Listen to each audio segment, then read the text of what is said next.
What's up, everyone? The long-awaited Blunderbuss has finally come out, so we're gonna walk through the abilities and kind of talk about the different uses for how you can use it.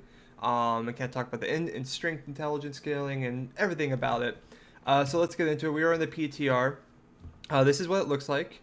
It's as expected. Kind of a short, kind of sawed-off shotgun look. This is obviously the PTR one, which is the it's like it looks like the dryad version of the weapon, so it's that skin. So it's got some crystals and stuff on it. As you can see, there are two shots. You have your basic shotty, and then it reloads the two shots. And then if you hold right, you can zoom in and have a bit more of a condensed shot.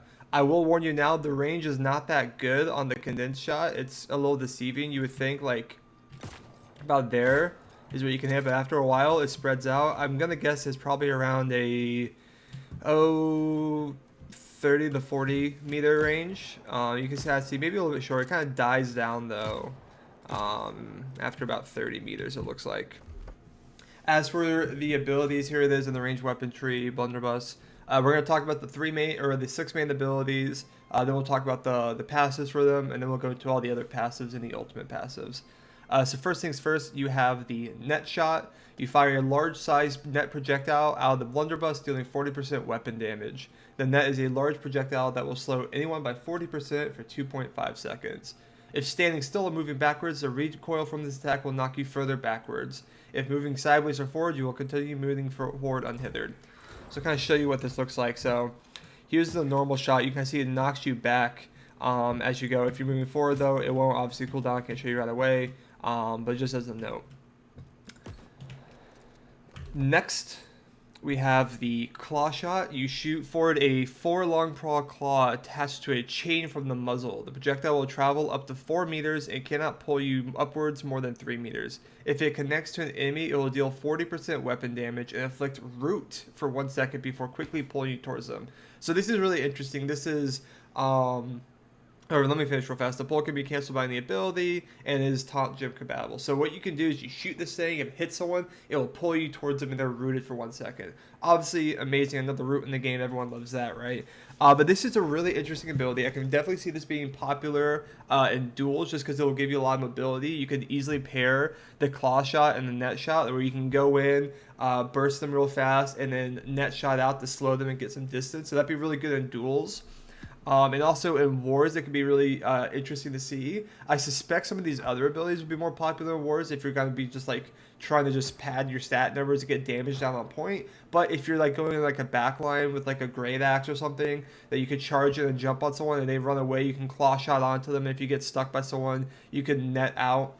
So there's definitely some versatility with some of these abilities I'll be showing, which is really interesting. And I'll be coming out with a video later to kind of talk about the best weapon pairings. Why I think this will be really cool with that, because you'll be able to see like how some of these abilities can be paired differently with different weapons depending on what you want to do.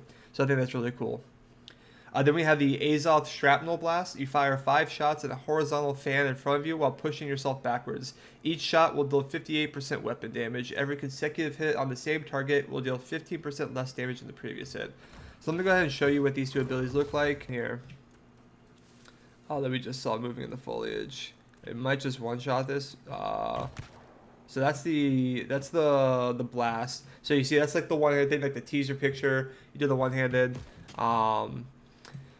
And then that was the claw shot. Oh well. Either way, I can't really show because we're one-shotting one. But yeah, so those are those two abilities.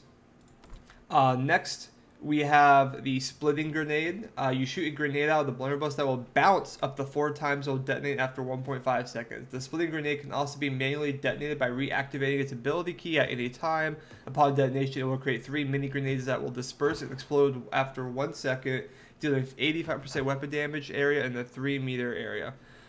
Each successive grenade hit against the same target deals 40% less base damage. So obviously, right away, you can lob this around. You can choose when you reactivate it, so you can either just let it bounce. I'm curious if you can bounce it off like walls and stuff. But either way, you can like kind of bounce it. If you're like in the war, you can like bounce onto a point and explode and deal a little AOE damage. The mortar charge, which I actually think is the most interesting ability, or one of the more interesting abilities. Load the blunderbuss with a heavy canister for the next 15 seconds or 3 shots. Shots will no longer fire multiple pellets, but instead fire a heavy, fast-diving mortar-style canister that causes a tall explosion upon impact, dealing 126% weapon damage in a 3-meter area. If the target is 10 meters away or further, they will take 35% increased damage, which is really cool that there's a range aspect of it. And then Blast Shot, blast immense wind out of the blunderbuss, knocking down any target immediately in front of you. Blast Shot deals 7% weapon damage.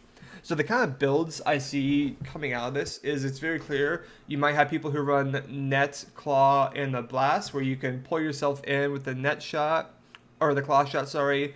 Blast shot them down and knock them down, deal some damage, and then you can use your net shot to slow them and get back. So kind of this in and out playstyle, or another playstyle more AoE heavy with your shrapnel blast, your splitting grenade, your mortar, and kind of like do more damage on point. Those are the kind of the two builds I see seeing.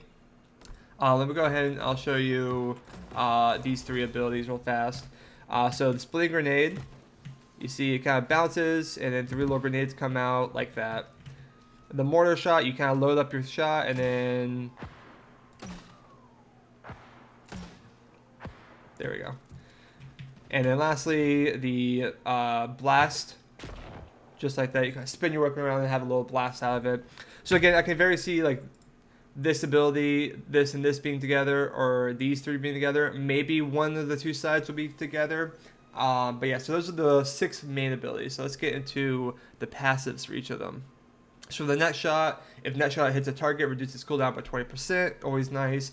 The net now inflicts a 50% slow that degrades to normal movement speed. That degrades to normal movement speed over 5 seconds.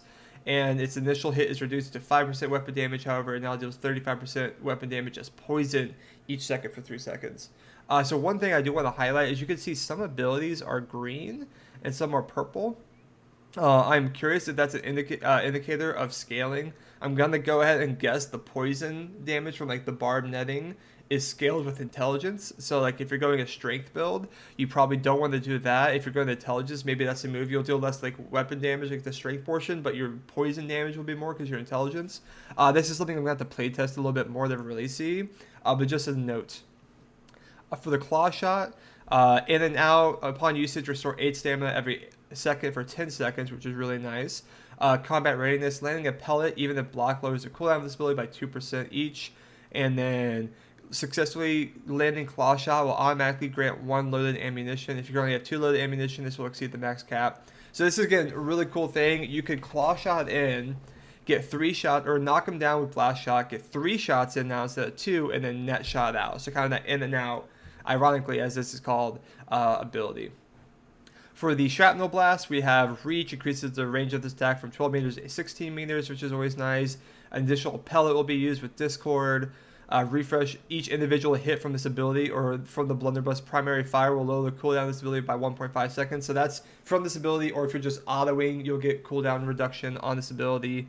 And then fire a singular bomb down the center of the fan. This bomb will implant itself in the world and explode, dealing 100% weapon in a 3-meter area. So again, another nice thing that you can kind of have a bomb in the shrapnel blast to kind of showcase what that looks like here. So you see that little bomb there. So you can have your little blast and a little bomb drops right in front of you. So if someone like charges at you, you kind of blast and drop that grenade to kind of defend yourself a bit better. Going on to the chaos side, for the splitting grenade, we have Soften, dealing 25% increased damage to targets greater than 50% health. Delayed escape, any grenade grants haste, increasing movement speed by 20% for 3 seconds. Multiple hits will refresh the duration when they hit. So you don't get extra movement speed, but the duration will keep going for any of these small grenades that pop off. And then incendiary burst, splitting grenade explosions inflict burn on hit, dealing 10% weapon damage per second for 10 seconds, stacks up to 3 times.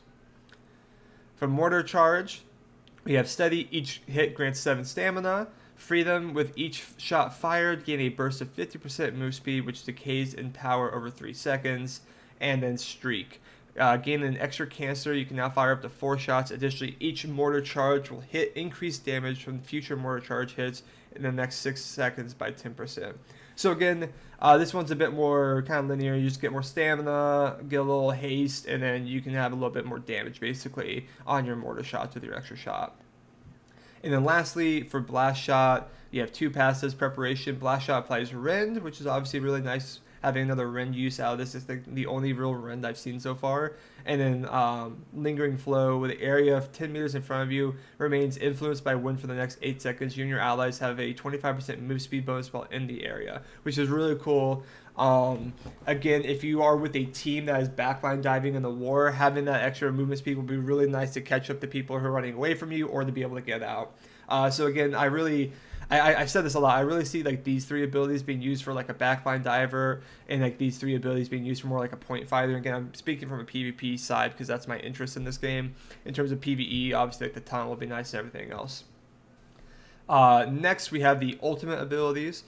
So we have Unload, next shot fire within 6 seconds after triggering an attack will have 9 pellets instead of 6. This is going to stack up to 2 times, so just a little every few seconds or so you get the extra pellets out of your shot, which is obviously a nice little boost of damage. And then double down, once every 30 seconds your next ability used will have its cooldown reduced by 50%.